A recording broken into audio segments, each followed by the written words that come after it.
Trekker Premier. Baxasanam itibar verəslə, üzünəm itibar verəslə, işqirəm məsələn itibar verəslə, yesəm itibar verəslə.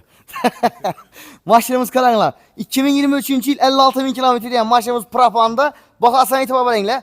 Baxası 193 milyon son. Maşınımız əldən kələslə 19 taşıyısla hem müəc bitirib verəmə. Aylık dolabı 6 milyon 500 milyondan çıxadı. Maşınımıza qaranlar.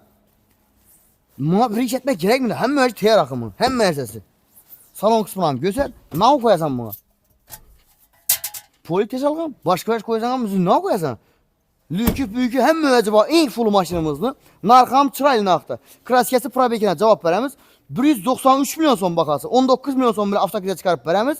Aylık dolabı 6,5 milyon sondan çıxadı. Xalasanızda barterə, centralarınız, kobultlarınız olsa ek kesənizdə almaşlap verəmiz.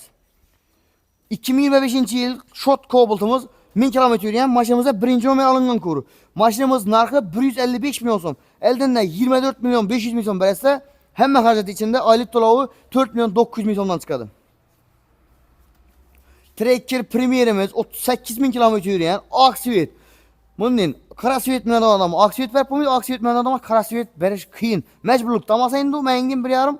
Ben mecburum ki al git mengin başka vecih yok. Çünkü bu masa eğer atak köyünde olsa berip bu Aksiyet hem çıraylı maşınlı. 23. yıl 38 bin kilometre yürüyen maşınımız benzinde narxı 198 milyon son. Elden 24 milyon son versenizde hem harcatı bitedi. Aylık dolabı 6,5 milyon sondan çıkadı. Bu bir dostumuzun maşını. Polni desənizdə barter variantları, həmmə variantlarını işləb verəmiz. Baxasam çıraylı naqda yenə onlara üstündə qayıtıb gəlişdirib verəmiz. Doğrusu odalaşıb. Kobultumuz Şos Frepke. Maşınımız 25-ci il. Korjini salon mədə bu? Maşınımız korjini salonu, yəni motoru taza çıxan xilisindən baxası 173 milyon son. Əldən 43 milyon son versənizdə aylık dolabı 4 milyon 900 milyondan çıxadı. Əsən xuda xalasa içan değişən maşınla bilən danışdırdım. Nə o maşın gereklikini aytdım, doğru mu? Aytmadım mı?